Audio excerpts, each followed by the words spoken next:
Hello, hello, and welcome back to a Beatles talk show podcast that we call Things We Said Today, where we talk about anything in the history of the Beatles, the group years, the solo years, and almost always what's going on today. I'm Ken Michaels. I'm one of the three regular co-hosts, and hopefully you're aware of the other programs that I host or co-host, a syndicated Beatles radio show called Every Little Thing, another podcast show which is strictly on the solo Beatles, well, 99% of the time anyway, called Talk More Talk, a solo Beatles video cast.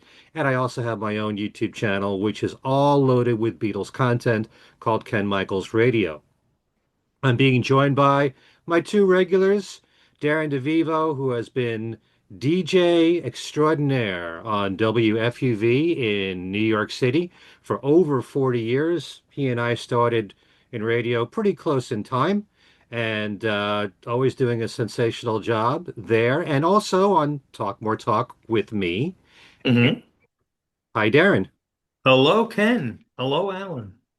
Hey, Darren. You never know from one show to the next where Darren's going to be recording in his house. That's part of the fun in watching the show. Where's he going to be next? Where's he going to record? I got to come up with some really odd, places, like a dungeon or something with skeletons behind me.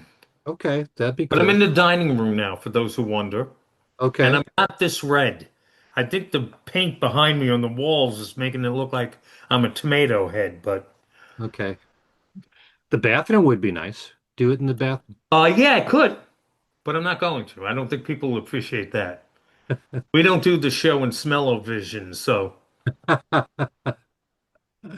Also, of course, we have Alan Kozinn, who's one of the co-writers of the McCartney Legacy volumes of one and two with Adrian Sinclair.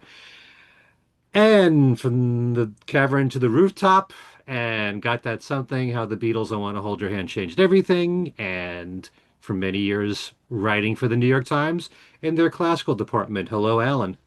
Hey, Ken. Hey, Darren. Hello, everyone out there. On the show this time, it is the 50th anniversary, well, it just passed anyway, of this fine album from Wings, Venus and Mars. So we're acknowledging that on the show this time. And if you followed that other podcast that Darren and I are a part of called Talk More Talk, we just did a show on Venus and Mars where we basically discussed the music and what we thought about the album all these years later. So on the show this time, we're going to talk a bit more about the history of the album, what led to it, the changes in Wings, the year before Venus and Mars came out, recording in New Orleans. All that we'll be discussing in just a few moments from now. Before we do that, as usual, we get to the latest in Beatle news. Paul McCartney made an appearance back in Liverpool on Saturday night when he joined Bruce Springsteen on stage at Anfield Stadium as part of the Land of Hope and Dreams tour. Addressing the crowd during his encore, Bruce said, "We are lucky tonight. We have a young man, a local young man from Liverpool who is going to be a guest for us tonight. I think he's got a lot of talent, and I believe he's going to be going places. So let's bring out Sir Paul McCartney." And Macca joined the boss for Can't Buy Me Love and Kansas City. Bruce and Sir Paul shared a hug, and before the Beatles icon left the stage, he addressed the Liverpool crowd with a simple three-word message: "Thank you, Scousers." And actually, the day before that, Bruce Springsteen, along with Paul, visited the Liverpool Institute for Performing Arts, where they chatted with a lot of the students there, posed pictures, and it was a great event. Lots of photos have turned up on the internet for that. Have you guys watched the performance of Paul and Bruce? And if so, what did you No, think? I haven't.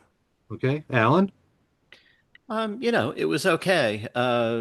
It was fun and, short. Uh, what can I say? Am I supposed to comment about Paul's voice? You know, the If thing you is, want to. in the rock band context, it's the problems are hidden a lot better. I mean, when I've seen him like at Yankee Stadium or something, and that was well into the period where he was having vocal troubles, it sounded fine to me. you know. So, it was a good performance. It was a fun performance, and you didn't say what Bruce said as Paul was leaving the stage, which is, playing in Liverpool with a Beatle. That's one of my dreams come true. So the whole clip, which is out there, is really fun to watch. Yeah. I thought his voice, I'm so used to his voice now, but it's so difficult to say the status of his voice because there are times when he sounds fine, there Hmm. are times when he struggles. And I had commented either on this show or Talk More Talk about the Glastonbury Festival, which granted was a few years ago already, and his voice sounded fine there. I did a show with Tom Frangioni on my channel where he got to see Paul in December at the Highline Ballroom, and he was right up front. And he said flat out he sounded great. Sometimes I think Paul, when he's just doing one song in a guest appearance, like on television, Hmm. that's when he seems to be his worst, or when he struggles the most. It's when he's in a concert for 2.5 to 3 hours. He's used to it. I guess he's going with the flow, and maybe his vocals are more so used to doing this for so long that it's more natural at that time. But when he starts, there are times when, he struggles. He Sometimes may the worst actually, performance of Paul is like when he was on Saturday Night Live and he did Maybe I'm Amazed, that kind of thing. When it's one song and there's no warm up or anything like that, that's, that's when I think his vocals are the weakest for me he anyway. probably, he probably needs, maybe he needs to warm up a little bit. And some nights, maybe he gets in a better groove than others. Hmm. It is interesting because I know what you mean about it. And I'm guilty as charged. That's why I haven't watched the video yet.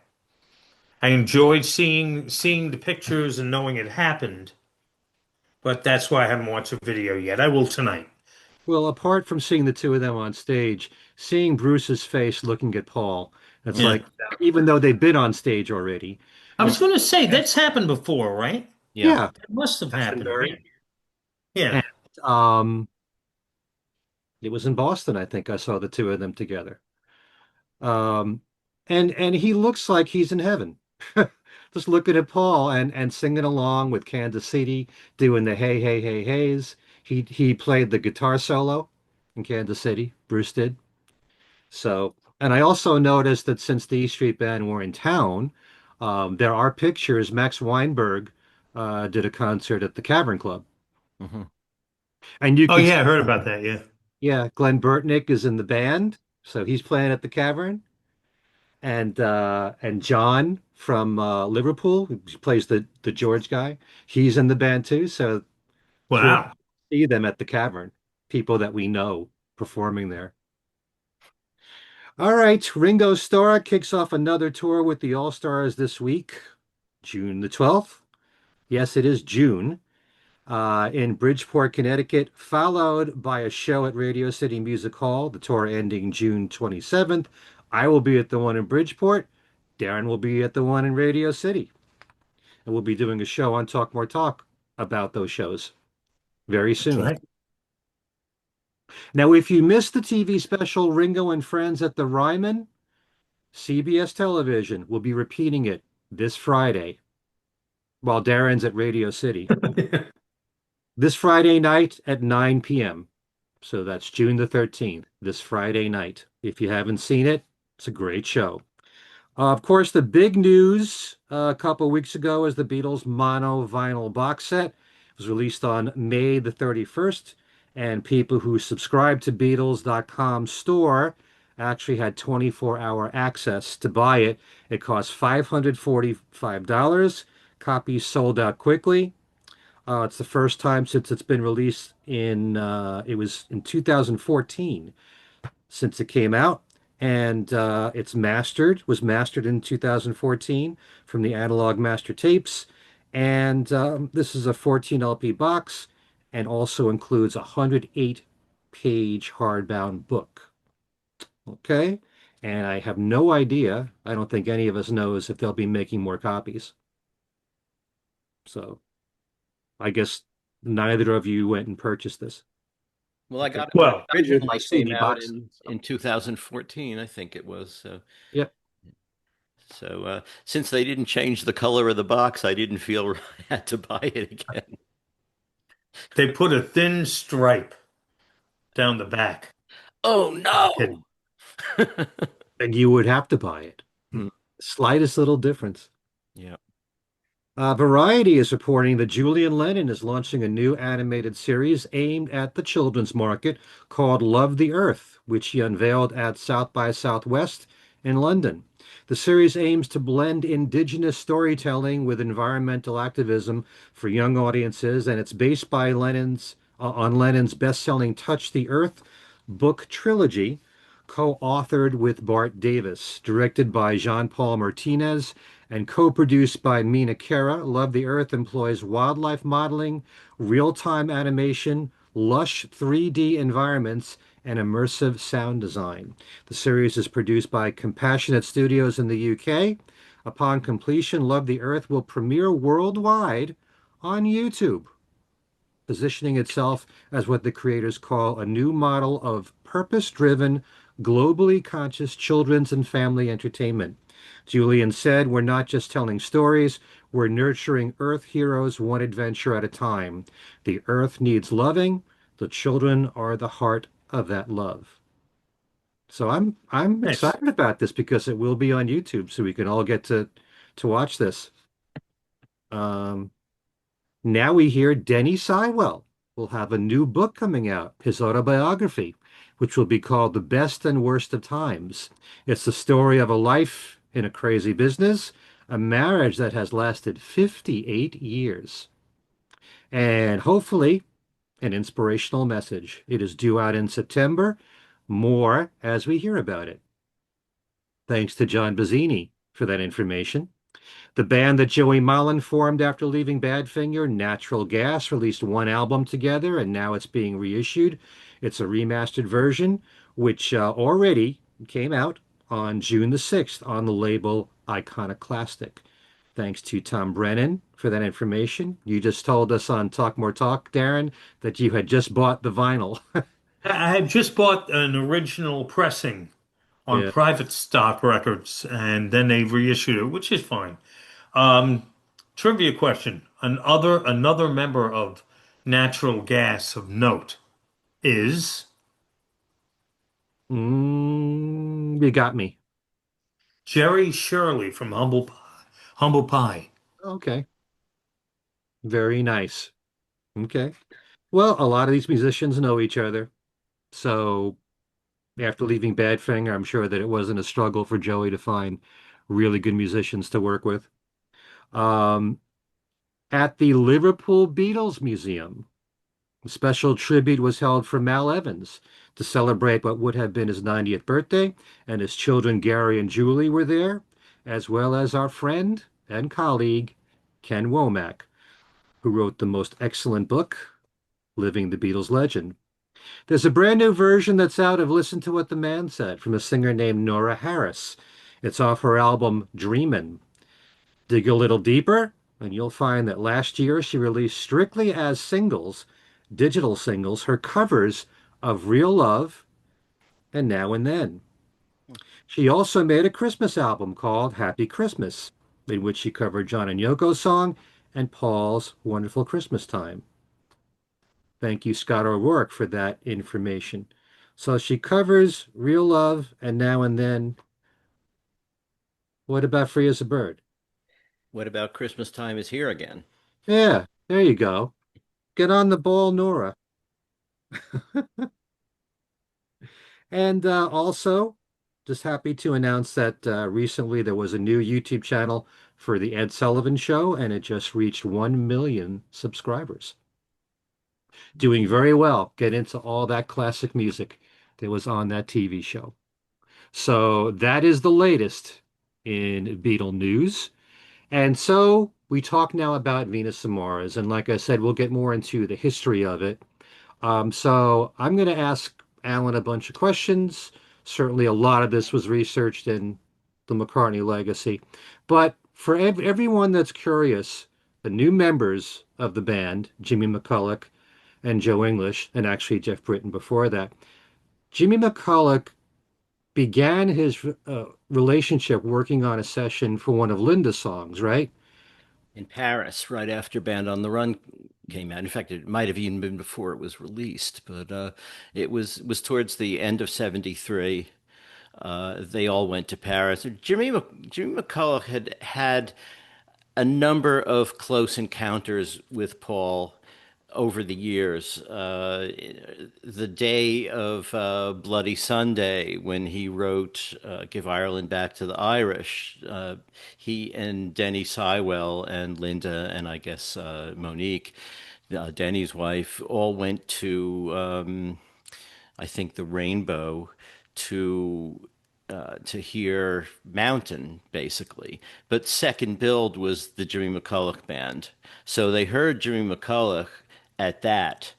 Um, Jimmy was also friends with, I think, Ian Horn. At least it was one of Paul's roadies at the time. I think it was Ian. And so when it became known that Paul was going to need another guitarist, Ian Horn mentioned it to Jimmy, and Jimmy made sure that, he got his sort of informal application in, and so to speak. Hmm. And I think around when they were mixing Band on the Run as well, I think Jimmy was in one of the studios and popped in and said hello to Paul as well. So Paul invited him to this trip to Paris with the rest of Wings when they were just going to record some of Linda's things. I mean, it was really a glorified vacation, but they thought, they'll do some work at the Pate Marconi Studios, which, as all our viewers know, is where they recorded "Come Give Me Dinah Hunt" and "Sie liebt dich" during the Beatles Hmm. era, during the January '64 trip. Um, so they went and they did those sessions, and Paul liked Jimmy, but he, even when he got back to England, he was sort of non-committal about replacing Henry McCulloch and Denny Sywell because I don't know why. People are complicated, and we tend to think of stars as sort of monolithic. This is what they think, this is what they're doing. But, he went back and forth a little bit about, do I want to do this? Do I want to reconstitute Wings? But of course, he wanted a touring band. So it was almost inevitable that he would come down on the, yeah, I want to reconstitute Wings side. But he let it slide for a while. He went to America for Christmas, which is where he usually spent it, visiting the Eastmans and doing whatever needed to be done in New York, sometimes popping by to see John and Yoko, or at that point would have been John and May. Um, and it was actually, we're talking about 73. Yeah. Anyway, End of 73. yeah. So went back to England, and he had promised Mike he was going to do Mike McCartney, his brother, also Hmm. known as Mike McGear at the time, that they would do an album together. They had already recorded a few tracks during the previous year, and now it was time to do that. And Paul figured he could also use it as an audition session for Wings. I mean, he knew he kind of liked Jimmy's playing. Uh, he also knew him from Thunderclap Newman. He knew what Jimmy could do, and he liked the idea of Jimmy as a lead guitarist for Wings because Jimmy was almost like almost the next generation, not quite the next generation probably, but he was younger and he would appeal to younger people in the audience. Paul figured, and so it wasn't entirely a lock, but it was pretty close to a lock. The drummer that they had for the McGear sessions was Jerry Conway. And at the sessions, Paul invited both Jerry and Jimmy to join the band. Jerry Conway had already committed to tour with Cat Stevens, so he said, "Listen, I've committed to that, but if you want to call me at some future time, I'd be happy to work with you again. But here's the thing about saying no to Paul. You say no to Paul once and then you don't get invited again, you know. I mean, there may be some exceptions to that, but if you're not available when he wants you, he looks elsewhere and doesn't look back. So Jimmy accepted. So by the end of the McGear sessions, he's got a lead guitarist for Wings, but he doesn't have a drummer. So they did auditions, and they had some really, hefty drummers auditioning. Mitchell. Mitch Mitchell, for Yeah. God's sake. That's crazy. Yeah. Yeah, and there were a lot of them. And Jeff Britton found out about it through one of his karate contacts who also is in the music business. And he called MPL and said, "Can I get in on these auditions?" And the auditions were closed by then, but they let him in. And he did pretty well. And I think one of the things that impressed Paul the most was that Paul had a new unfinished song, no lyrics or bare lyrics. He often had some, cod lyrics that he would sing, but the music was pretty much done, and it turned out Junior's Farm. Hmm. Uh, Paul liked the way Jeff would sort of pull back when Paul stepped up to the microphone and that kind of thing. And he thought, okay, this is a drummer who's paying attention to the vocal line and, not just bashing away. Uh, but they also played a lot of oldies, and was one of those things. That story we always hear about Plastic Ono Band when they were on the plane to Toronto, decide and they're going to play Blue Suede Shoes, and they're deciding whether it's, Carl Perkins' version of Blue Suede Shoes or Elvis's version of Blue Suede Shoes. Well, there were a number of incidents like that, where Paul would call out a tune and Jeff would say, well, which one, whose version are we going to do? And that impressed Paul too. Huh. So Paul thought he had his guy. And so he hired Jeff, and the first thing basically was to fly off to Nashville and sort of, have a playing in session where everybody would get to know each other, and also the band would learn the repertoire that Wings would tour with. Paul brought acetates of all the singles and the albums, and they were there for reference for everyone to listen to learn the parts. And he also brought some tapes of some unfinished things, including the stuff that they did in Paris with Linda, Hmm. and some of the things that were going to be on Cold Cuts. Because another thing that was going on, which I sort of glossed over, or didn't even mention, was that Paul spent some time before Nashville in LA meeting with Capitol people, and he came up with this idea for an album to sort of be a place filler after Band on the Run and before whatever his next album was going to be, because he wasn't ready, because he didn't have the band. And the place filler was going to be hot hits and cold cuts, you know, spelled with Z's and K's, and uh, Uh-huh. you know, and what that was going to be was tracks that had been left off other things, maybe a couple of B-sides, maybe just some totally unreleased things. But in particular, there was all that stuff that didn't get onto Red Rose Speedway because it was cut from a double album to a single album. And Right. there was other stuff too. There was, Hey Diddle from way back, and so Capital was saying, okay, we'll think about this. They assigned it a catalog number.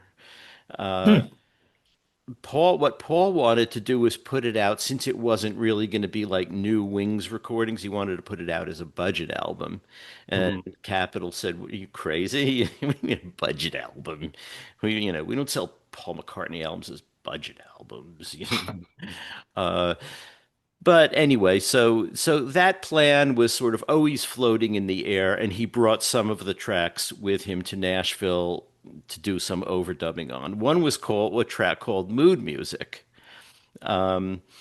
which was just sort of an instrumental that they had, lying around from Wings version one, from the Red Rose Speedway sessions. And they ended up making that Bridge Over the River Suite, which became the B-side of Walking in the Park with Eloise, which Paul recorded in Nashville with Chet Atkins, and I think Floyd Kramer was on that, Hmm. uh, and uh, and some of the Wings guys. But I don't want to go too much into the prehistory.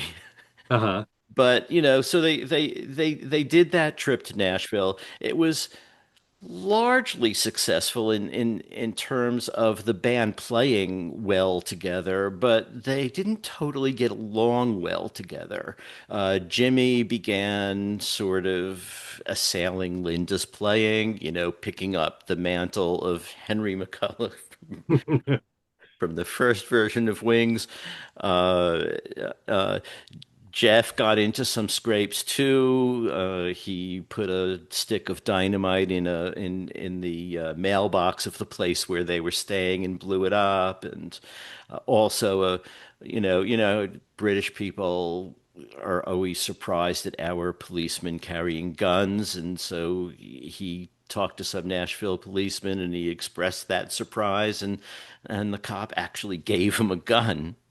Um, which he shot one day, just into the ground, barely missing his foot, which was already broken by the time he got to Nashville. That's another thing. He was having trouble drumming because he had a broken foot, and he didn't want to get a cast because he knew he had these rehearsals. Mm. He was just in pain, you know, and ended up in the hospital in Nashville briefly to see to that. The cop just gave him a gun. Gave him a gun. Here, have a gun. What? Here, have a gun. Yeah, like that. And Paul basically said, you fire that again, and I'm going to fire you. uh, you know, so there was some stuff like that. According to Jeff, Paul was so distraught at the way Wings was not gelling in terms of the band's chemistry that he was thinking of just splitting it up when he got back to Britain. Now, according to Jeff, he was going to wanted to start a new band with Jeff as the drummer. The thing is that Danny and Jimmy had decided that they didn't like Jeff. He was a teetotaler and they were party guys. Uh, he also was, the reason he was a teetotaler was he was really devoted to karate. And so when he got to Nashville, he found a karate place where he could do some drills and practice and stuff like that and keep in shape. And he sometimes wore his gi, which is the karate, thing that robe, whatever it is. Mm. He would sometimes wear that to rehearsal. And Denny and Jimmy, thought that was kind of little too much. Didn't bother Paul. Uh, but So anyway, so there he was was a doing little. all these karate exercises with a broken foot. That's how he broke his foot, actually. But yeah, I guess you could do the rest of your body, whatever you need to do. But so yeah. Anyway, so that was the weird state of Wings at the end of Nashville. They were playing well, but they weren't getting along, and Jimmy was attacking Linda, and the whole, it just was not a great scene, and Paul wasn't sure what he was going to do about it when he got back to England. It's fascinating that they held together as long as they did, because you would think the minute Jimmy got on Linda's case, that would have been the end of him in the band. Um, Depending on how he went about doing it, depending on how Paul reacted to things like his wife being mocked. Yeah, apparently it was Um, enough to bring Linda to tears. So, and, you know, Denny Lane ends up having staying power in the band, but it was like, it sounds like uh, Denny was well, I mean, I don't know how Denny would have been in his what, the early 30s, give or take, probably, I you suppose. know, and he's like practically running around with a kid, wreaking havoc. You would think the McCartney would have, you know, the iron fist. That's it. Stop. You're out. Yeah. But But unless he actually, was thinking that, like you said, he I was mean, unhappy. they did an awful lot in Nashville. I recommend people read the book if you if you want to know more. But you know, they went to concerts. They saw people who were touring through. They saw people who were locals. You know, they took in a lot of music. They did some recording. They did Junior's Farm and Walking in the Park with Eloise. Spent time with Chet Atkins. Chet Atkins had Paul over to dinner, and it was during that dinner that Paul was talking about, you know, his dad wrote this piece, and Chet said basically, you know what, you really should record it. I mean, my father wrote a piece and I recorded it, and he loved it. It was just great, you know. So, and Chet agreed to play on the sessions, and that's how that sort of came about. But as he was leaving, after that dinner, Chet Atkins handed him a book called Secrets of the Great Pyramid by Peter Tompkins. It was a book that Chet had recently read and was fascinated by. Uh, and that basically led to Spirits of Ancient Egypt. You wouldn't know it from the lyrics to Yeah. Spirits of Ancient Egypt, but that was where the germ of the idea came from Chet giving Paul that book. Um, so you know there was a lot of stuff from Nashville, you know, sort of seeped into the next projects as well. Um, let's see. So even though they had all these problems, Paul still wanted to do one-hand clapping, which, as you and Adrian have said, was done to just show what the band looked like on camera and just to see how they would gel if Yeah. they had chemistry on camera. Yeah. Well, one of the reasons he wanted to do that was to see post Nashville whether this still was a band worth keeping, you know. It really was just originally for his own use. And then after after a few days of it and it was going pretty well, uh, they decided, you know, maybe we should make it into a documentary of some kind. The problem is that it was recorded on U-matic, Hmm. and U-matic was not editable in the way film or later video formats were. So what you had to do was telecine it onto film, edit the film, and then back to videotape. And the quality loss was significant. And that's what you see now when you see one hand clapping. You see that quality loss. That's why it's just not in great shape. But I've seen some of the original films as well, and even they, I mean, they just haven't survived the years all that well. Like videotape, often, I'm sure you've noticed it with some of your own VHSs, they degrade. Hmm. Um, Sure. but anyway, so that was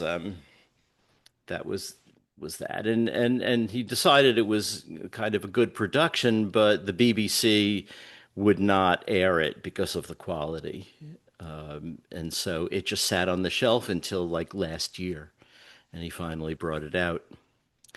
but he'd hired David Litchfield. He hired David Litchfield because Litchfield was basically running an arts magazine, and they had seen some of Linda's photos and decided to do an issue based around some of Linda's photos. And so they became friendly on account of that. In the little intro that Paul did for the new showing of One Hand Clapping, he said, well, David Litchfield was a film director, so he was the right guy for it. But actually, David Litchfield was not a film director. This was the first thing he ever did. Hmm. He subsequently did another film for Paul, which we haven't seen, which was basically after Jeff left the band. He was in a karate tournament, and David Litchfield, on Paul's dime, did a documentary about that. So, you know, just a So at some point, when did Paul decide I'm comfortable enough with this band that we're ready to tour the world now, as opposed to just Europe? um. Well, he first wanted to have another album to tour with. Hmm. Um, and so in November 74, we're 11 months away from Mike McGear, or 10 months. So in November, he booked a bunch of sessions at Abbey Road to start working on new stuff he'd been writing. When he was in LA earlier in 74, when he visited John and May out there and popped into the studio and jammed with Paul and Stevie Wonder and did the thing that is now bootlegged as A Toot and a Snore. Hmm. After that, he had a little sort of organ in his hotel room instead of a piano. And he wrote the basis of Call Me Back Again. He didn't actually finish it until the sessions in New Orleans in early 75. But he had the basic idea and he had the music. And, Adrian and I sort of theorize. We can't be absolutely sure because we're not totally in his head.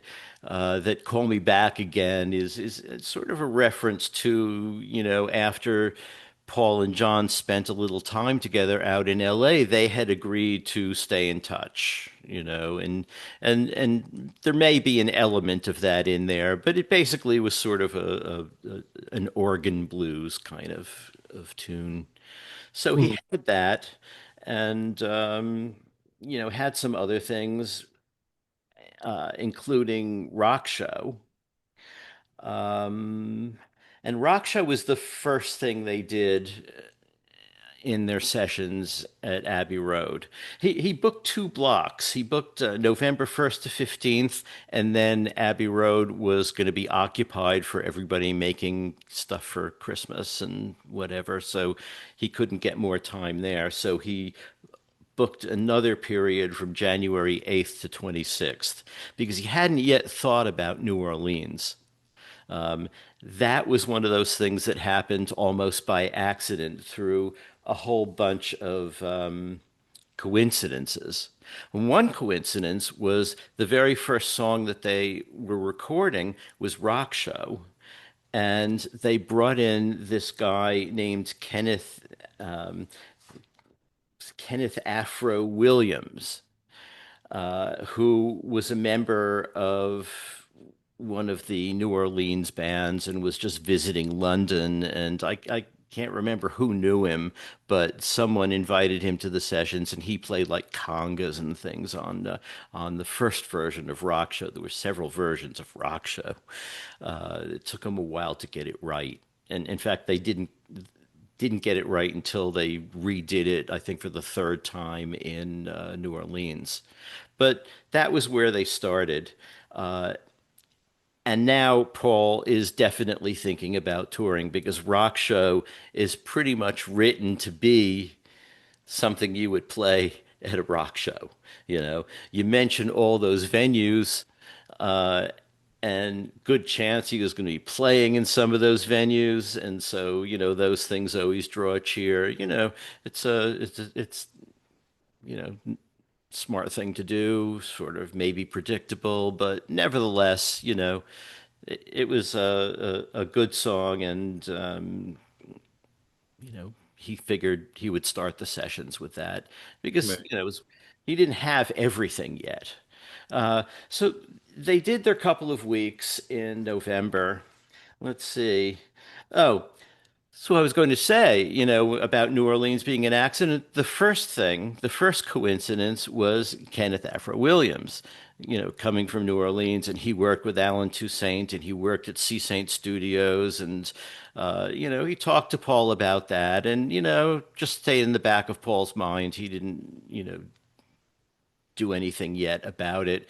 After their couple of weeks, where they also did Love and Song and a few other things, he went on vacation. By the end of November, he was in Jamaica, which, was basically Paul and Linda's go-to place for a vacation for around that period. They were there in 73 when he wrote Picasso's last words at dinner with Dustin Hoffman, who was Uh-huh. there to film Papillon.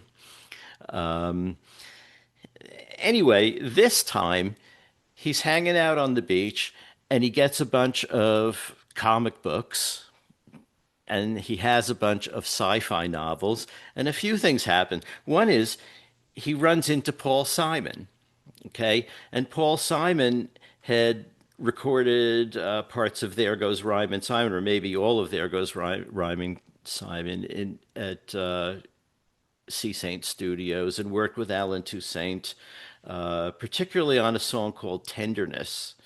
And Oh, Paul liked that and asked, what it was like working with Toussaint, what it was like working at C. Saint Studios, and Paul Simon was really enthusiastic. So now he's got two things. He's got Kenneth Afro Williams, he's got Paul Simon, and he hears that Lady Marmalade's what's that song? Voulez-vous coucher avec moi? What is it actually called? Lady Lady Marmalade. Marmalade. Yeah. That's the name of the song. Yeah, I forgot the name, and so he found out that Lady Marmalade was recorded at C. Saint Studios, and so that's number three. So he gets on the phone, calls C. Saint Studios to see if he can book some time early in the year, and asks, by the way, was Lady Marmalade recorded there? Love the Hmm. bass sound on that. So, so everything is set up. And the other thing he did, so he's reading, he's reading these comic books. And Adrian found the actual comic books that he was reading. Yeah. X-Men number 91, X-Men versus Power of Magneto, and Avengers number 130 featuring Titanium Man, Radioactive Man, and the Crimson Dynamo and the Slasher. So we know where Magneto and Titanium Man came from. Um, and he's also reading sci-fi.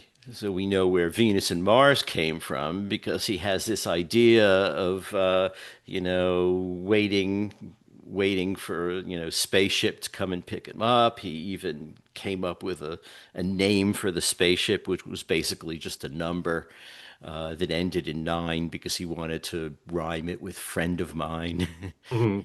Follows the stars, shades of our friends John and Yoko, who only a few, well, yeah, um, a few weeks after this, Paul went to New York and they were supposed to be signing the dissolution papers, and John didn't turn up because Yoko said, the stars weren't right. So he sent a balloon. You remember that? So Mhm. very possible that that line got written after that incident, but the basis of Venus and Mars was written in Jamaica. But he also had this idea that he wanted to do a Wings movie. Right. and it should be a sci-fi movie. And he had this idea for a treatment of, these two bands. One is Wings, one is a band of aliens impersonating Wings, and you know, uh, he decided that one of the things he was reading in Jamaica was the Foundation trilogy of Isaac Asimov. So he calls the Eastmans and says, "Can you set up something with Isaac Asimov for when I'm in New York?" So he did. And he and Asimov met and they talked about what the idea was. And Asimov had ideas of his own, which he sent to Paul. And Paul basically didn't like them. In Asimov's version, the space aliens came over to Earth and morphed into this sort of alternate wings. Hmm. And there were more of them than there were Wings members. So one was going to be a manager, and I don't know, stuff like that. But Paul didn't like it, and as we know, because Asimov's papers are in the Boston University Library, he put his treatment in there and Paul's treatment and the correspondence, and on his treatment on the front cover he wrote, "Nothing came of this because McCartney doesn't like, quality." Or doesn't understand quality or something. Whatever. But so yeah, so he went to New York, met with Asimov, did the signing of the Beatles dissolution papers with George, but not John. And also Ringo wasn't there because Ringo was afraid that Alan Klein was going to serve him with papers if he turned up in America. So he wasn't in the country, but he signed in advance and he was at this meeting by telephone. The only one missing was John. And we all know that story. Also, while Paul was there, he went to George's concert at Madison Square Garden. We've all seen the pictures of him in the afro wig and the mustache, and um, yeah. So That's interesting. yeah, Um, I just wanted to ask, I mean, this is probably kind of far-fetched, but I was thinking that maybe Venus and Mars and the whole idea of, astrology and astronomy and all of that might have been influenced by some of the popular releases of the time, like Dark Side of the Moon or A Rocket Man or Space Oddity. All that was very popular in the early 70s there. So maybe that might have influenced his decision to go in this direction. it was totally in the air. Plus, we have John's story of having seen a UFO, which Paul knew about. Uh-huh. Um, and so Paul had this idea that it could be a sort of sci-fi album, but maybe not totally, because another one of the things that he wanted to include was Jimmy's song "Medicine Jar." Was it "Medicine Jar"? That one. Yep. And because Jimmy had two songs about drug abuse. Yeah. And and Call Me Back Again was going to be there too, and that's not really very sci-fi-ish. And Rock Band itself isn't sci-fi, but with Venus and Mars as the intro, it kind of gets pulled into it a little bit. Hmm. I think what he also had in mind was that this album he was going to do might be the soundtrack of this movie, right? By the time he left Jamaica, he had written or had at least the basis of all the songs on the album. He wrote out the lyrics as he had them on 19 sheets of paper and taped them all together and then rolled it up as like a scroll. This was going to be the album. And it was, I think there was maybe one or two variations from the actual track layout as it was on the finished album. It was pretty much what the finished album is. And I think that was the first time and maybe even the last time that he went into sessions not counting the ones he did in November, but when they started again in New Orleans, he went into the sessions knowing what the album was going to be. Another blank space on there, however, was at the end of the album, he had Overture, which was going to be instrumental. And, as you know, an overture usually is at the beginning of a work, Mm, right? I mean, it comes from the word meaning open, so right. it's what opens up. But whatever, he was going to have it at the end. And that became the place to put Crossroads. That became his overture in a way. And that was something that it just turned up in a jam in New Orleans. It wasn't something they intended to record formally. And it's very likely that even as they were recording it, he had no idea of putting it on the album. But it came out well, and I think he decided that it fulfilled that overture idea, that he wanted.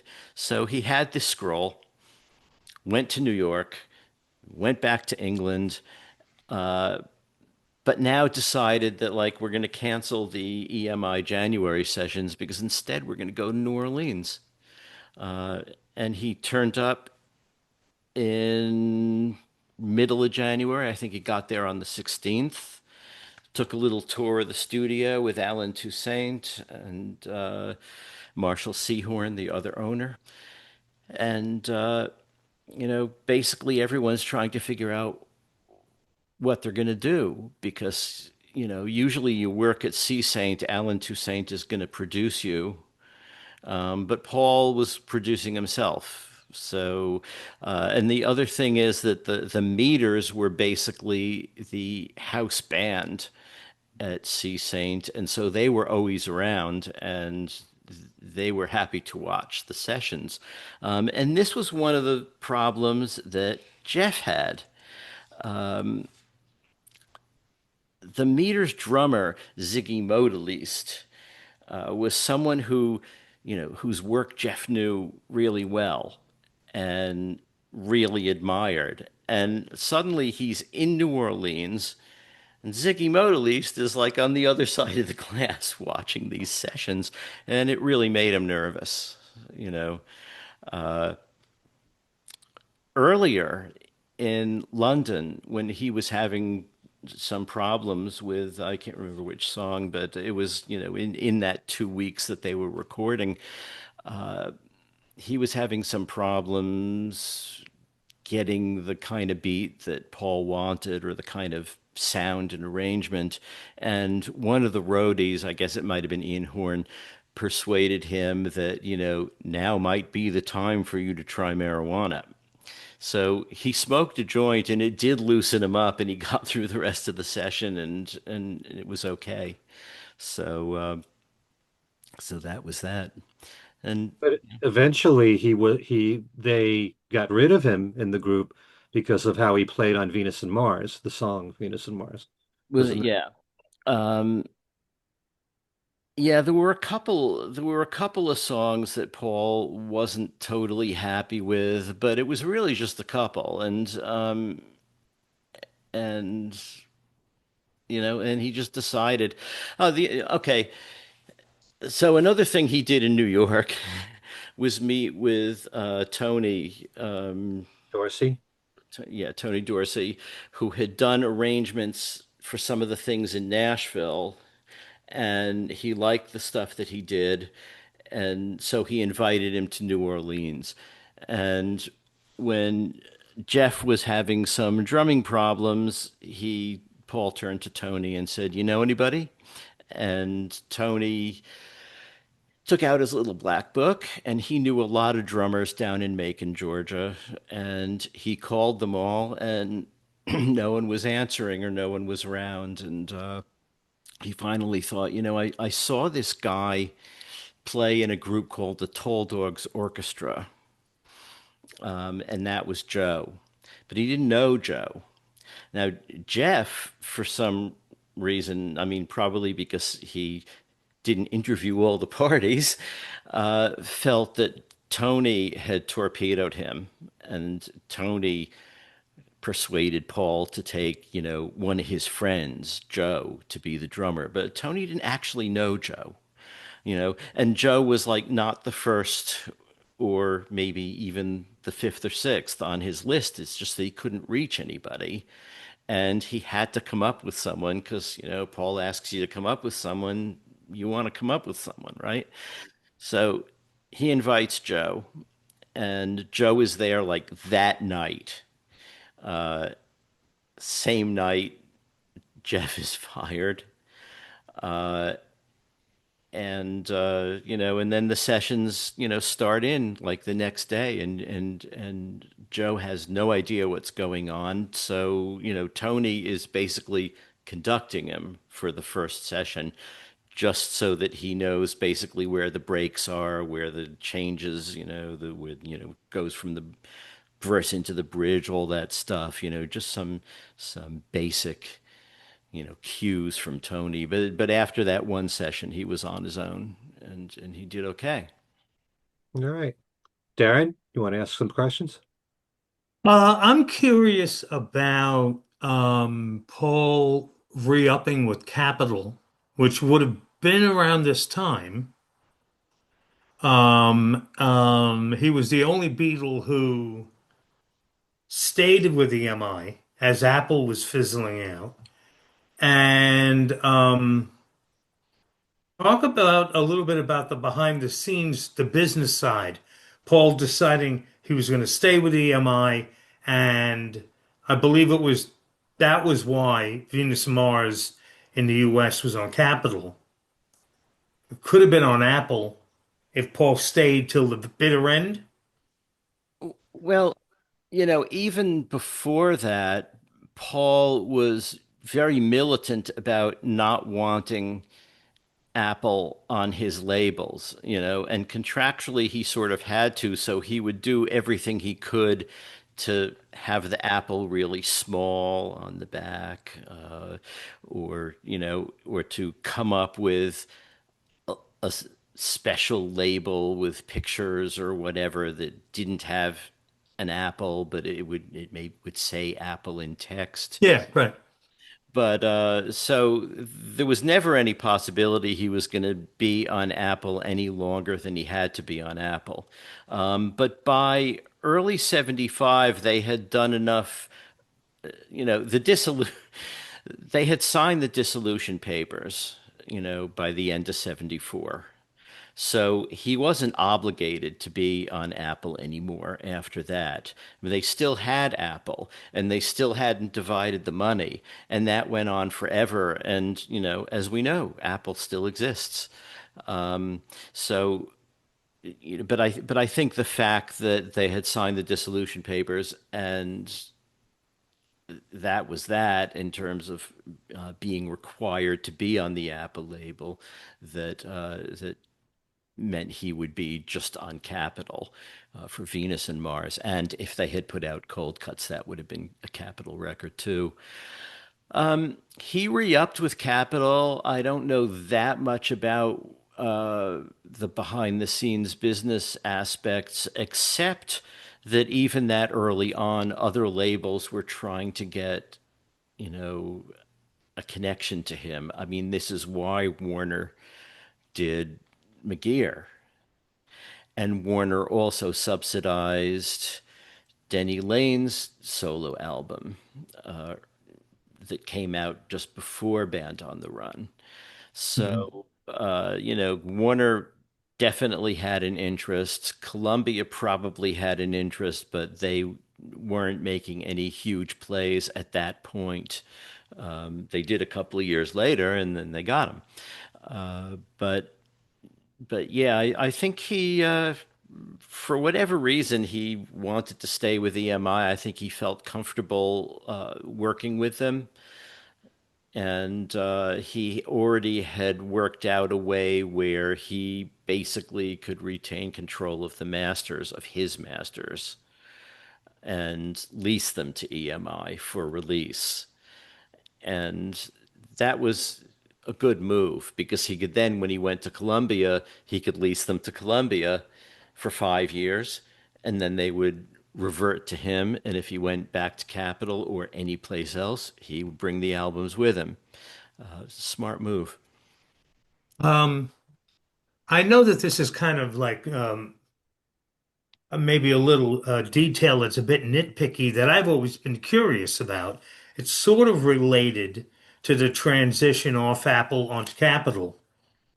I always thought of Capitol as being a US label, Right.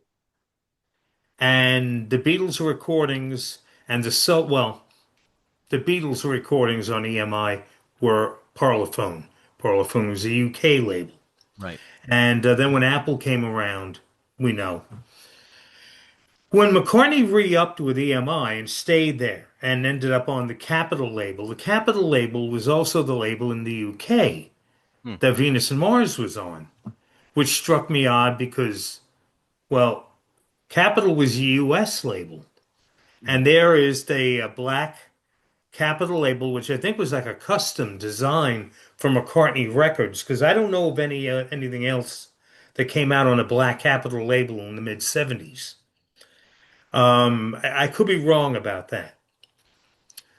If I could just fast forward to the next album, Wings at the Speed of Sound, Hmm. there is no label anywhere in the notes Hmm. except for MPL and EMI. There's never been a mention of Parlophone. Or I Capitol. don't think there was a Capital. Hmm. I never understood that. So in the UK, what was the label? Interesting. You know what I'm saying? I mean, and because I noticed that on all of the US albums, they all had capitals on it. These were the kinds of details that when I was a kid, I would discover all these things because I was so infatuated with the records physically. Hmm. That don't sound right. I was so, I could tell you about the 45s that I owned, what label they were on, and the artwork. And sometimes I even still remember the B-sides. So I was aware, when, these albums and singles were coming out in America, they were on Capitol. But one day, I don't know when I noticed it. I don't know if it was digging around on eBay one time, or maybe in a used record shop. Maybe it was when I was in Europe. It struck me that there's no Parlophone, Hmm. there's no Capital. Does there any is had did anything dig up in your research in volume two about the recording arrangements McCartney had with EMI? Not really, or at least not that I can remember. Um, other than that, since he owned the masters, the label was just sort of a vehicle through which these things came out, and maybe wasn't as important to him as it might be to us as collectors or Right. people. But that's interesting. I'll have to sort of look into that. I assumed that I'll look into. The Paul McCartney and bit was all about Capital or EMI Right. wanting to make it clear who Wings were, and as soon as that deal was ended, Paul threw that out because we didn't have another Paul McCartney and until coming up live in the live version on the Right. single. Right. So get sinking my teeth back into Venus and Mars, you kind of answered one of the questions that I was going to ask about the transition time between working in Nashville and then coming right back to the United States to work in New Orleans. Yeah. And earlier on today, I was thinking I kind of know some of these answers from having gone through the book, but pretending I didn't dig through the book already. Two trips to the U.S. so close to one another. And was Alan Toussaint? I had heard that Alan Toussaint was a player in bringing Joe English to Paul's attention, but in a way, indirectly, maybe it was more so this guy Afro. No, I think it was You really know, just as you point out. Tony Dorsey, really, because you know, Tony Dorsey, rather. Tony Dorsey, yeah, you mentioned that. uh, I have, so, I'm sorry. The horn section. I don't think one thing that slipped past me was that in going through the liner notes, it was over that stretch. There wasn't much in the way of horns on Venus and Mars. They credit Tom Scott for playing saxophone, listen to what the man said. And then I'm thinking, wait a minute, there are horns on Call Me Back Again, but there's no mention of who were playing the horns. right, Assuming one is Tony Dorsey, right, trombone. can we assume that the guys who ended up being the Wings horn section for the tours might have been I don't think so. I think they use local musicians because New Orleans was a place where you could get lots of brass, and in fact, you know, after their Mardi Gras celebrations, Paul did this sort of boat ride with the press and local musicians, and he had like two shifts, one for the press, one for musicians, and the meters were there, and the tuxedo brass, and he brought the tuxedo brass back to the studio after this boat ride. And one of the things that he had brought with him, apart from the started tracks for Venus and Mars, like Rock Show, Love and Song, whatever, was the one hand clapping take of Babyface. I don't know why he brought it. He must have figured, I'll be in New Orleans and this is a kind of New Orleans type number. Maybe I can do something with it there. And he did. He had the tuxedo brass overdub brass stuff onto that version of Babyface. And so those were basically the people he went to when he needed, anything like that in New Orleans. But most of what he needed was string work, and that was why they went out to L.A. because New hmm, Orleans wasn't, I'm sure you could get good string. There's a New Orleans Philharmonic, you could get those guys. But C. Saint Studios, I think he felt was also a little small for a string section of the kind he would want to use. So that was all done out in LA. And that sort of Tony Dorsey arranged that stuff too and conducted it. And he felt a little bit out of his element because he's, as a brass guy, he was perfectly happy arranging and conducting brass. In LA, it was, well, strings, okay, I'll do it, but it's not his main thing. Plus, these players out there, they were all basically people who did film work all the time and were, uh, they were session players all day and all night long, and they could do anything you put in front of them. And so, on one hand, I think he might have been a little bit intimidated by that. But then, on the other hand, once he got there, he realized, okay, there's nothing these people can't do. You know, they've recorded with everyone from the Beach Boys to Stravinsky, and, he got to trust them. So, he worked with them, and that's who's on this record. I mean, really, we saw some of, I guess, the musicians union paperwork, and like a lot of those players are, people who from lots and lots of records. Israel Baker was one as a violinist, and I can't remember the rest of the names. We put a bunch of them in the book, but I can answer your question about the horn section for the Wings Over America tour because in Luca Parassi's book, which I'm holding up right here, it lists all the musicians on every song that Paul released. Mhm.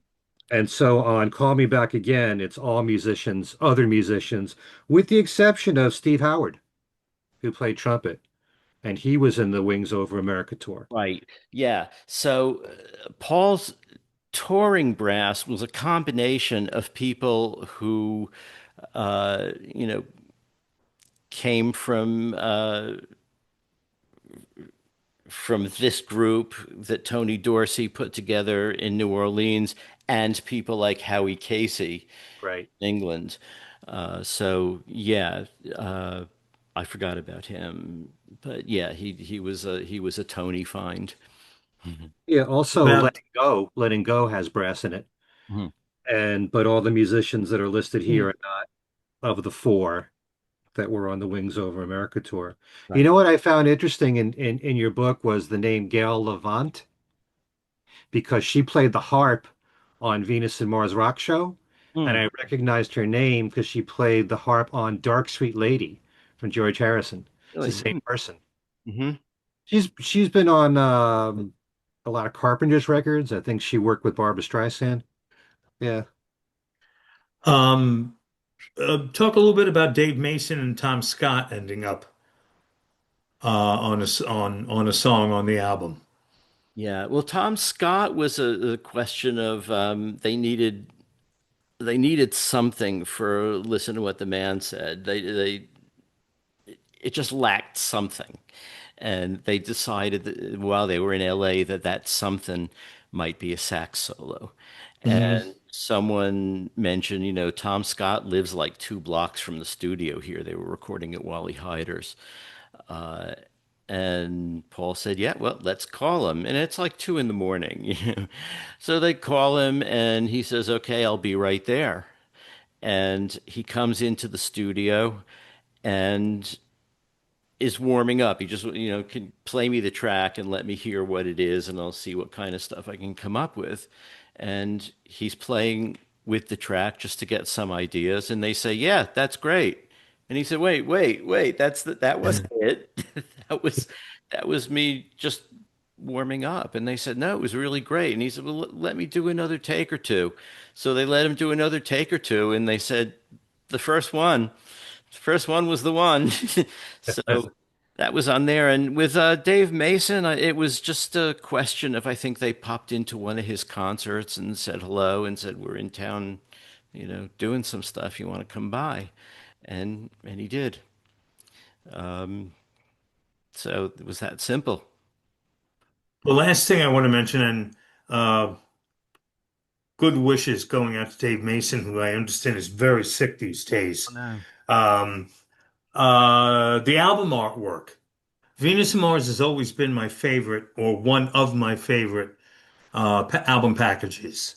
Um, and it was fun because you get stickers, I'll bring him out. 2 stickers, I believe. First of all, you got this, Yeah, all the different planets, yep. And and the one that I've actually bought several of on eBay is this one. Is this one? Oh, you're pulling out the posters now. yeah, The other sticker, the round one, and now you get the posters I did not get in my copy. Hmm. I was very aggravated when or one poster. So one? one. One poster. I didn't get that in my copy, but I got the 2 stickers. Hypnosis was called on, or at least specifically, it ended up being Poe, Aubrey Powell, Right. of Hypnosis, and of course Storm Thorgerson was the other guy. But I found it very funny in watching a documentary about Hypnosis that although they were called on by Paul to work on the album, it sounded like Paul pretty much had the design in place Absolutely. already of what he wanted to use. So, and that didn't sit too well with Storm Thorgerson, I think. Right. Yeah. Actually, it goes back to Band on the Run. That was the first time they called Hypnosis. And there too, Paul had the idea of what he wanted to do. And Poe had told us, or it told Adrian, spoke to Adrian, that yeah, you know, our thing was that we designed album covers. You know, Paul came to us because he liked, you know, Dark Side of the Moon and some of the other covers that we did, but he wanted to do what he wanted to do, and I felt that okay, you know, we can live with that. Storm didn't feel that. Right. And Storm basically, you know, at the meeting said, "Yeah, I don't like that idea, and you know, if Poe wants to do it, he can do it, but I'm out." And after that, Paul said to Poe, I'll work with you. I won't work with him. So all of the hypnosis covers that were done subsequently, and they did the next bunch of albums, was really just Poe, but it was also Paul's ideas. And Right.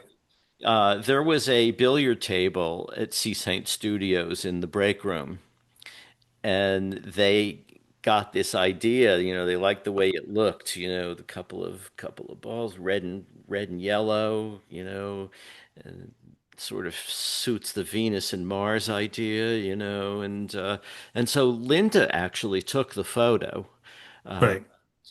But although I think they used a special camera that Poe came up with to do that. And, Poe sort of just, went along with what Paul wanted to do. Sometimes he proposed ideas and Paul said, yeah, but no, we're going to do we're going to do my idea. But then there was all the other stuff, like for the interior, he wanted something that would look like an alien landscape. Right. Something. The film's Brisky Point had some scenes that sort of inspired him to want this kind of arid, deserty, alien-looking landscape. Mhm. And so Poe went out scouting locations, and he found some, and Paul also then said, "No, I've got the place," and they went there, and that was one of the times that Jimmy had a freak out and sort of, wrecked a hotel room that they were in. And so the shoot didn't happen at the place that Paul picked out, and they ended up going to where Poe wanted to shoot it. In addition, on one of those trips to shoot in the desert, some nice stuff. They went and got some food and some, utensils and things like that, and made a campfire, and all had dinner. And Poe was saying, he thinks of that as like one of his great enduring memories, sitting around a campfire with Paul and Linda and Wings cooking dinner and eating. Uh, but they also, on the way back to LA, I think were speeding and got stopped by a cop. And you may be surprised to hear that Paul and Linda were getting high in the back seat. And, Linda had, I think, already been stopped in LA, or they both had been stopped in LA, but Linda took the rap because Paul would lose his visa, and that wouldn't be good if they wanted a tour. I mean, he'd just been through that, Mhm. getting his visa back. Uh, so the cop stopped them, and I guess, Poe got out and went and talked to him, and the policeman said, is that John Lennon in the back seat there? He says, well, no, it's Paul McCartney. And so basically they got off for the price of an autograph, gave him his autograph and they let them go. And I'm not sure the cop got close enough to smell the marijuana this time. But it was a close encounter, so to speak, which is good for someone doing a sci-fi album. Um, This is the inner cover here yeah, that you were Yeah. speaking of. We can see that. right. Which was a great shot. Yeah. Mm. Um, Do you know, Alan, where this was taken in the Um, poster? it's in the book and I can't recall. Okay, well, buy the book, folks. Anyway, That's all right. yeah. But, so many facts crammed in there. You sort of, some of them fall out now and then.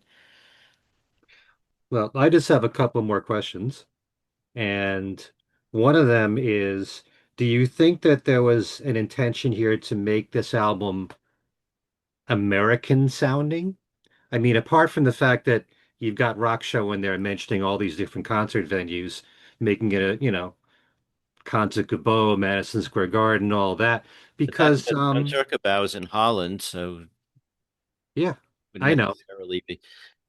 But there's talk about, because we just did our show on Talk More Talk, that Venus and Mars had a more expansive sound, say, than Band on the Run did. It's a different sound production wise, Yeah, that's true. So I don't know if that was the intention to make it sound something more suitable for an American audience of what was being played on the radio then, Uh, production wise, you know. Paul was always conscious of what was played on the radio, but I don't know that he necessarily felt the need to make things sound more American. Because, let's face it, the roots of the music he plays are American anyway. Hmm. Call Me Back Again is a blues. That's going to sound sort of American. Listen, You Gave Me the Answer is inspired by a Fred Astaire movie.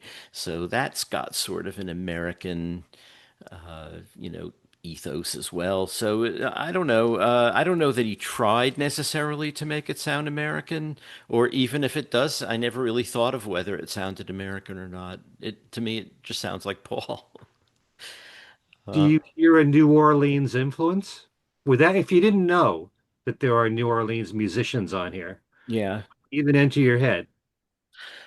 Yeah, it's funny. The stuff on the album doesn't strike me as necessarily New Orleans influence, but other stuff they did while they were there, you know, Babyface with its brass overlay, My Carnival, Right. Hmm. which was one of a few tracks written during a jam session. And I think it was like around the same session as Crossroads. They did a whole bunch of different stuff in their downtime, in between other things. Uh, so there's that, and Linda had a New Orleans related song too, that they worked on a little bit. They recorded the basis of it, and then she ended up doing it again later. And Yeah. I'm not sure whether Line White Prairie. It's called New Orleans. Orleans, yeah. Yeah. Yeah, I think it was originally going to New Orleans. And they went to concerts. I mean, they went to Professor Longhair and other things in New Orleans. And when they went to LA and had their rap party, even though the album wasn't totally finished, they were still in the middle of mixing.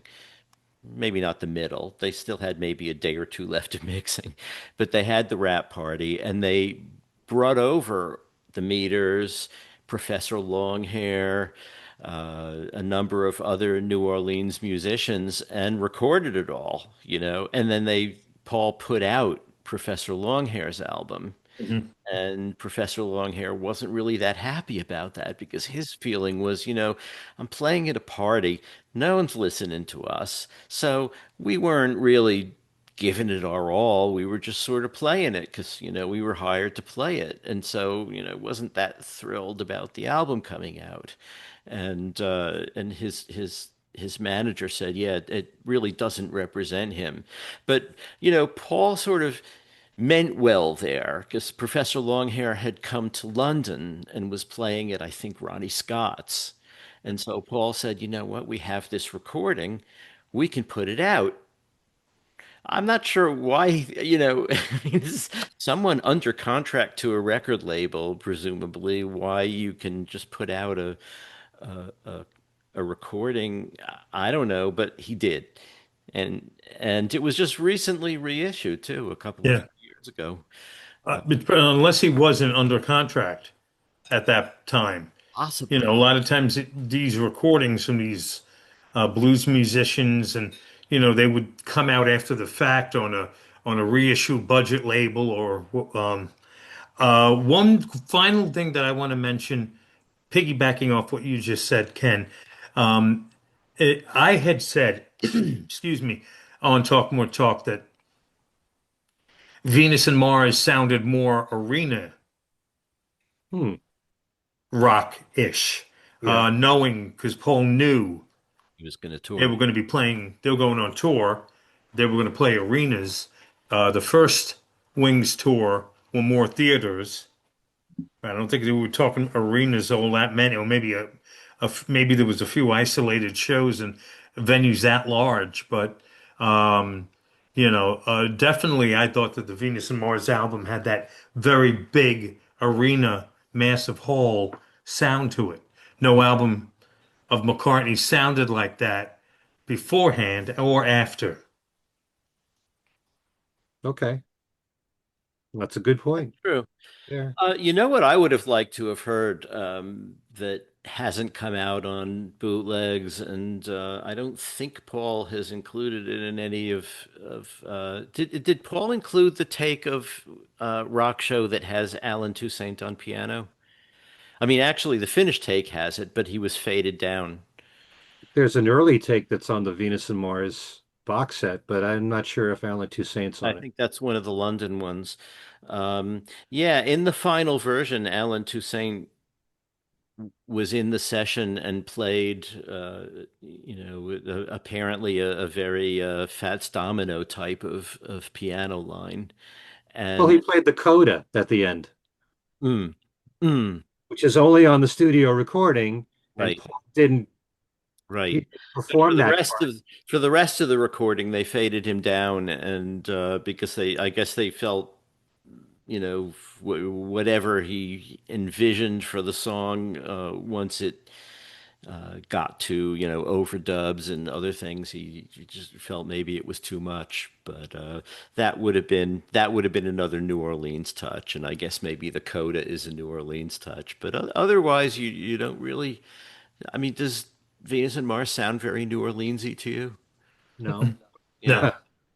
yeah, I mean, if you think of New Orleans as R&B, Call Me Back Again is R&B. yeah, I yeah. don't know, maybe Letting Go. Could be. Yeah. It's funny that you had, I think, on Band on the Run, you could hear a little bit of the African influence here and there.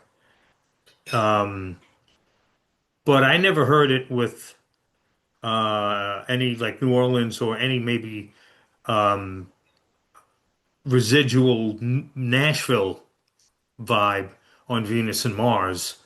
And same thing with London Town, jumping ahead when I had remember being in the Wings Fun Club, knowing, oh, they'd recorded a lot of this in the Virgin Islands.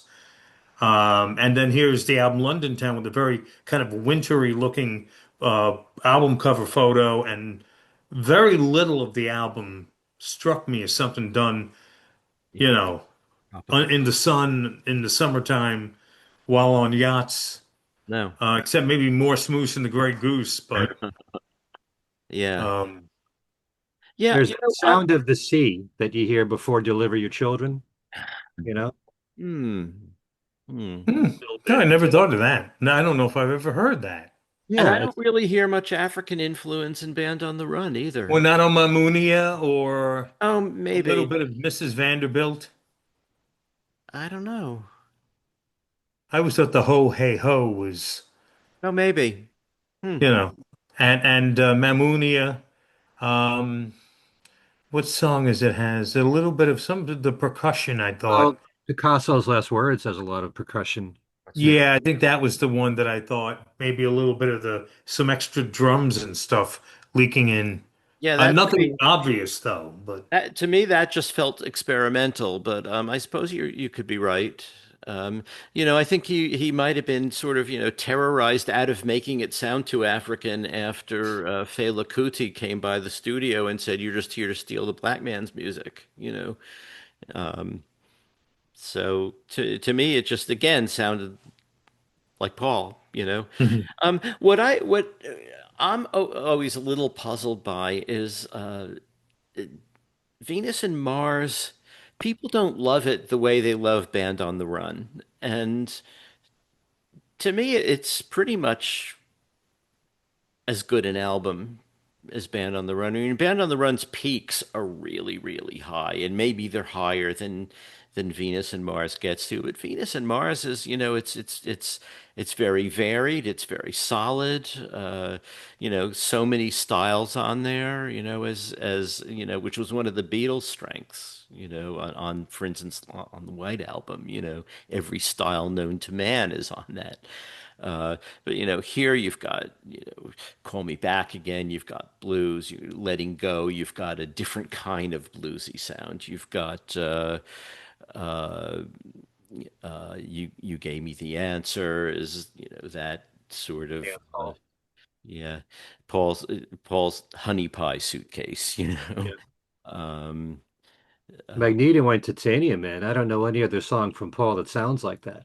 That's right. That's right. And Um, yeah, and Spirits of Ancient Egypt as well is again something else. Although that's Denny singing, and that too was, again in the sessions that was kind of interesting because Denny had a real hard time with the high note on Egypt.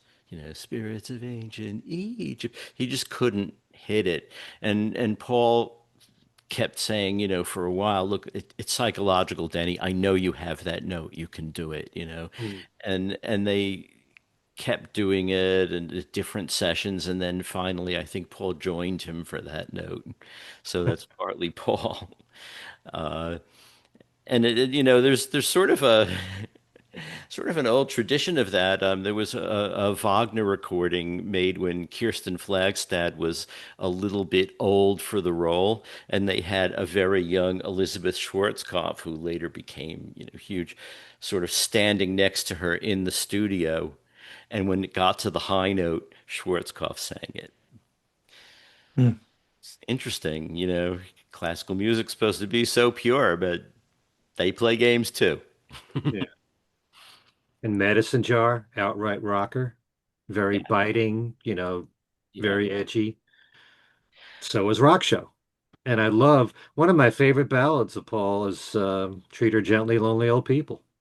That's right, and that was also a big test for Joe. It was early on in his session, when he got there, and the thing is, that's actually two songs, and one of them is in four, and one of them is in three, Hmm. and keep going back and forth, and so that was sort of a challenge for Joe, and he sort of managed it, you know. Uh, there were some other challenges for Jimmy, like, when most of Wings got there on January 16th, it was several days before Jimmy got there because his visa hadn't been worked out because he had been arrested in Nashville. So they weren't going to give him a visa. And, I think I think I've said this before, but not enough credit is given to the Eastmans for their behind the scenes work on Paul's behalf. I mean, they put out lots of fires and dealt with lots and lots of problems, including things like Jimmy, and his various things that happens that would either mean a tour would be postponed or the sessions, had to start slowly because they don't have a lead guitarist on the scene. The Eastman sorted out Paul's visa problems, you know, and then, plus you have Linda taking the rap for, the odd pot bust so that Paul doesn't lose his American visa. Lot going on. Also, in terms of visas, when they were in LA, like their visas to record in the US, I think were going to expire on March 1st, but they had another couple of weeks of work to do there and overdubbing and mixing and all kinds of stuff. And so that was just sort of done on the down low as if like they hadn't noticed that their visas ran out. And the government didn't notice the visas ran out. They were in a different city from where the visas were, where they got the visas in the first place. So that all worked out. But, there's always a tightrope walk going on, and especially I think with Venus and Mars. I mean, it's a part of the book that was just a lot of fun to write because like I say, there was just so much going on. I mean, every day was something at a Mardi Gras, going to see this concert or that concert, Dave Mason calling Tom Scott. I mean, all of these little stories, you think about it in a fairly compressed period of time, it's kind of exciting, really. If imagine living through that. Yeah. Was it? I know there was one point in your book where you said that Jimmy wanted to quit and that he wanted to join the James gang. Yeah. And Linda had to, convince Paul to keep him. Well, she was on Jimmy's side. She wanted Jimmy to stay. So Mhm. was that during Venus and Mars, or do you remember when that was? I don't remember, but I have the PDF of the book right here. I can do a search Because a for. lot was happening. This could have been Speed of Sound time, or who knows? Although Speed of Sound was recorded very quickly. Yeah. Let's see. Where are we? We're on page 118. Offer to join the James gang. 118 sounds pretty early in the book. Mm, Call me back again. Yeah, I guess it was around that period. No, it looks more like in between Nashville and One Hand Clappin'. Okay. Yeah. Yeah, I have it here. This is after the guitarist Tommy Bolin left the band. Yeah. Jimmy was, it was sort of frustrating for Jimmy too, because Jimmy wanted his own career as frontman too, and he knew obviously he's not going to get that in Wings, Hmm. apart from singing those two songs that he got to sing. Um, but he was very frustrated at certain times, like during the Wings Over America tour, and the tours before it. I mean, he's blowing off steam in Paris with David Cassidy and ends up breaking his finger, causing a postponement of Wings Over America. And then in Wings Over America, he decides one night that he doesn't want to go out for the encore, you know, and Paul ended up decking him. And Tony Dorsey ended up pulling them apart. And Tony was great, as an interviewee. I got to say, I think he just died in the last year or two. But he Oh, was he was a really good interviewee, and he said, yeah, so I pulled them apart, and Jimmy says to me, "Did you see what he did to me?" And I said, "Well, just don't make him mad." Yeah, what Paul had to deal with. yeah, and what Tony had to deal with.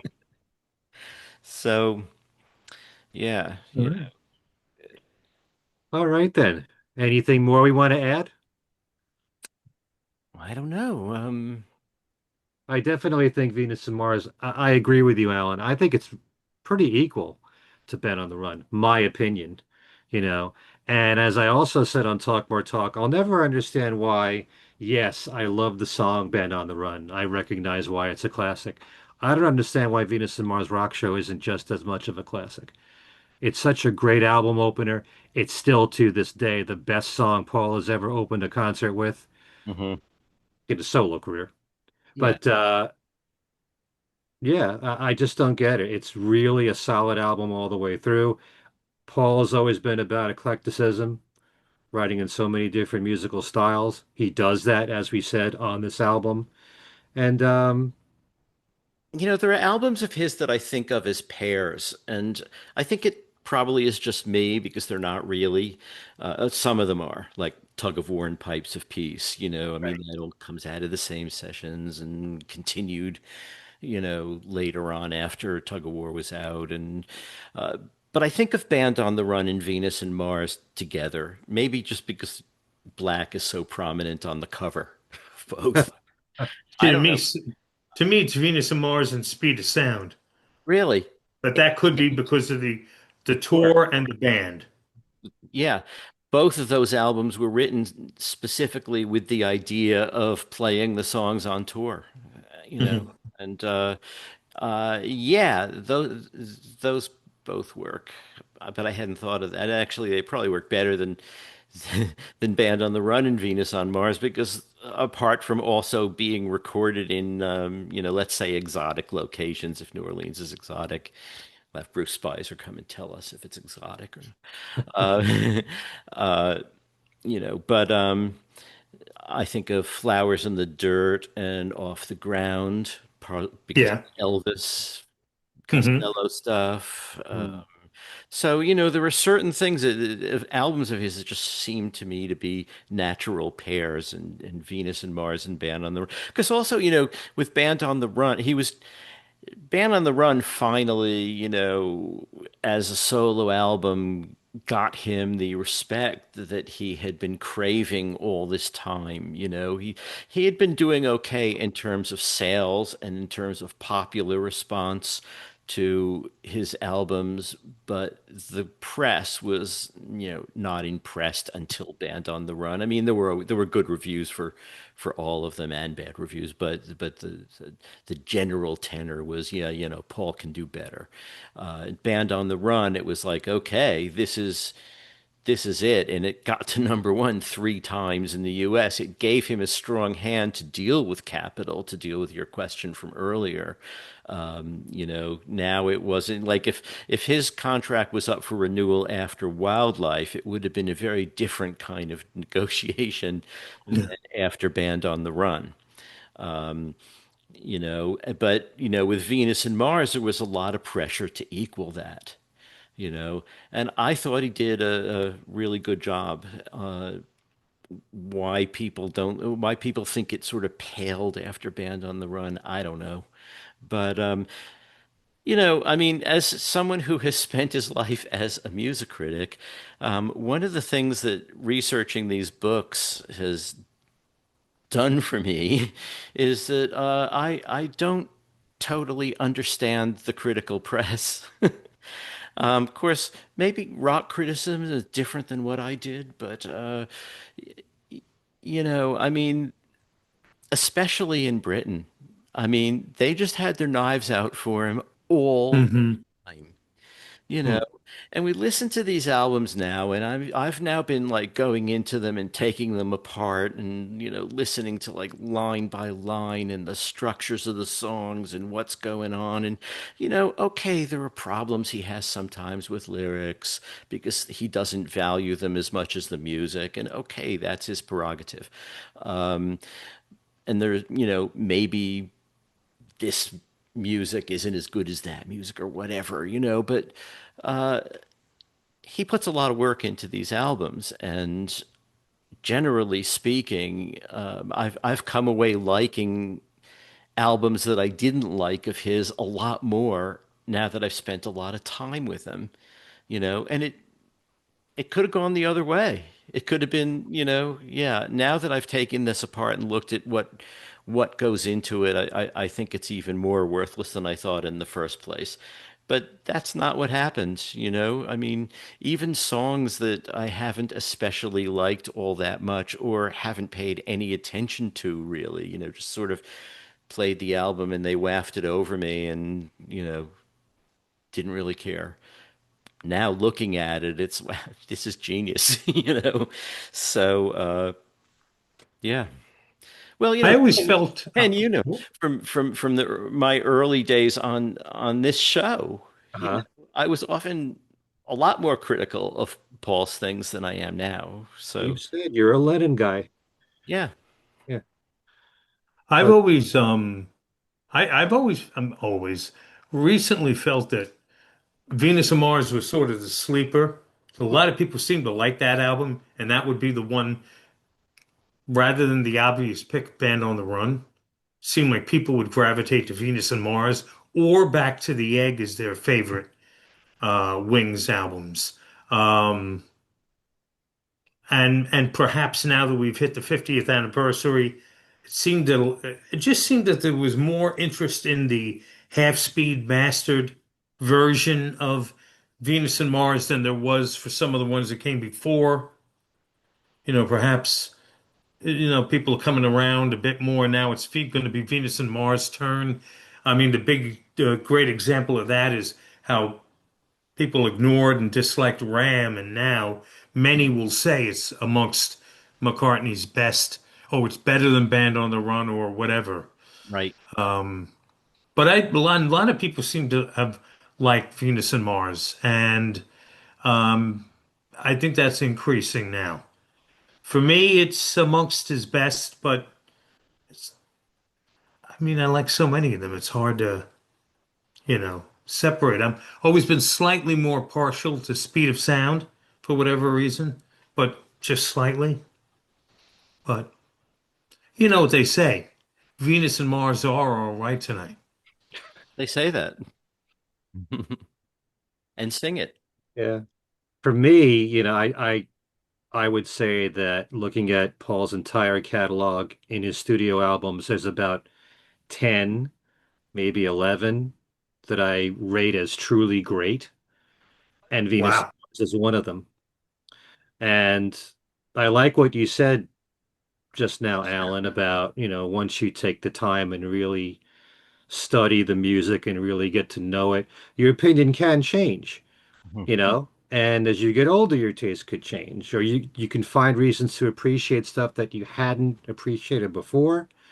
I've said that a lot about George Harrison's music. I think a lot of what he has said philosophically and spiritually went over a lot of people's heads, and a lot of people understand it more as they get older. Yeah. But, there is no final word on anything. That's what I like to say because, an album that you didn't think much of, you may think highly of now, and it could work in the opposite way. But the only way that you can really judge any song or album is to really get to know it, not listen to it once or twice and make a snap judgment. That's right. Yeah. So, all right. So that puts a wrap on this show. Why don't we tell the folks what we've been up to, starting with Darren? The usual, been up to the usual, talk more talk. The current show talks about the Venus and Mars album, where we take more of a musical slant. We dissect the songs, pick our favorites, pick the ones that we're not nuts about, talk some singles and whatnot. And as for WFUV, you can catch me Monday through Thursday nights, 10 p.m. to 2 a.m. 90.7 FM, FM dial, New York City metro area, or WFUV.org, or our app. Three ways to listen. Um, Terrestrial radio, the app, the website. 10 p.m. to 2 a.m. Monday through Thursday. I didn't mention Saturday afternoons, 1 until 4. And look for me on my two pages on Facebook. Very good, sir. Okay. Alan? I'm just sort of gearing Okay. for volume three, the green one. Uh, and Is that the color it's going to that's what be? we're thinking, you Uh, know. So I'm just sort of assembling, some of the clips that we'll need, and I guess Adrian is doing that too. And the way we do is Adrian makes a timeline based on all the stuff that he's collected, and I guess I've collected as well and forwarded on to him. And so we have a timeline that becomes the skeleton, that we work from. And so that's being assembled now piece by piece. And yeah, so you can reach me on Facebook at Alan Kozinn or Alan Kozinn Remixed. You can find all of us on Facebook at Things We Said Today Video Podcast. And you can write to us at Things We Said Today Radio Show at gmail.com. And follow us on Twitter at Things We Said Fab or BlueSky at Things We Said Today. And that's basically it. all right. As far as I'm concerned, you can always reach me at my email address, which is everylittlething at att.net. As Darren was just saying, Talk More Talk, our other Beatles talk show podcast, which deals with the solo careers of the Beatles. We just did a show on Venus and Mars discussing the songs on the album, and we will be recording a show actually this weekend after we've both seen Ringo in the All-Star Band. I'll be seeing him in Bridgeport. Darren will be seeing him at Radio City Music Hall. We're going to Right. be talking with Kid O'Toole about our favorite All-Star Band lineups and what we thought of the latest shows that we've just witnessed. So go to the YouTube channel, Talk More Talk, a solo Beatles videocast. We're on all the audio platforms, just like we are here. And by the way, Kit is now constructing our new website for Talk More Talk, which is talkmoretalk.com. So check it out. We're going to be adding all kinds of stuff on there. And on my own YouTube channel, which is Ken Michaels Radio, I just completed a real fun show with these guys. We did a Things We Said Today reunion show with Alan and Darren and the original co-host with me for Things We Said Today, Steve Marinucci, who's probably done more for spreading news on the Beatles than anybody on the internet, and Al Sussman, who was our co-host for several years here on the show. And I developed a new concept which is called Beatles Preferences.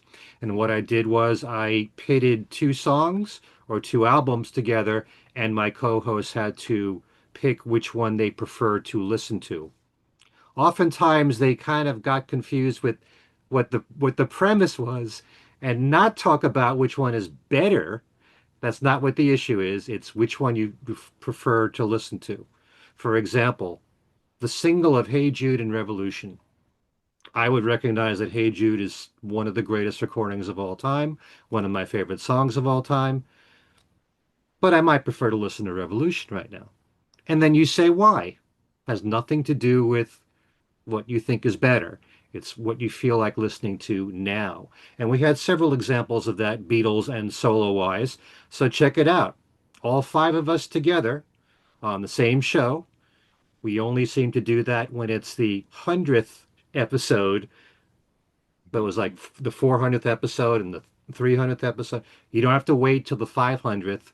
It's right there on my channel, Ken Michaels Radio. Please subscribe if you can. We're having all kinds of new shows coming very soon. My radio program, Every Little Thing, is heard on about 50 radio stations. Many of them are internet radio stations. But on WFDU in New Jersey, it can be heard. They're now running it two times on the weekend, Saturday mornings at 6 a.m., Sundays at 8 a.m. And you can stream them at WFDU.FM. And you can also listen to Every Little Thing on their archive page, where they have two shows that are posted, and each one is posted on the website for 2 weeks. Okay? And if you can, please check out my radio show, Beatles, Solo, Hits, Deep Cuts, Thematic Sets, Rarities, you name it. I pack it all in 1 hour for that show. And then one more thing, there's my own website, kenmichaelsradio.com, with Beatles trivia, where you can win one of 10 great prizes, like the blue book that's right behind Allan right there, the McCartney Legacy, Volume 2. And I have a, what I call easy peasy trivia game, and it's called Follow Me, where I mention the line of a Beatle or solo Beatle song. You have to name the line that follows it in the song. And if you can do that, you can win one of those 10 prizes. That's at kenmichaelsradio.com. All right. And that's it for this Yes, show. sir. And by all means, folks, write in your comments about your thoughts about the show we just did, how you feel about Venus and Mars. And we'll be doing lots of anniversary shows as we have here on this program. We'll be back in a few weeks. So I want to thank you guys for watching. And for Alan and Darren, I'm Ken Michaels saying Venus and Mars are all right tonight.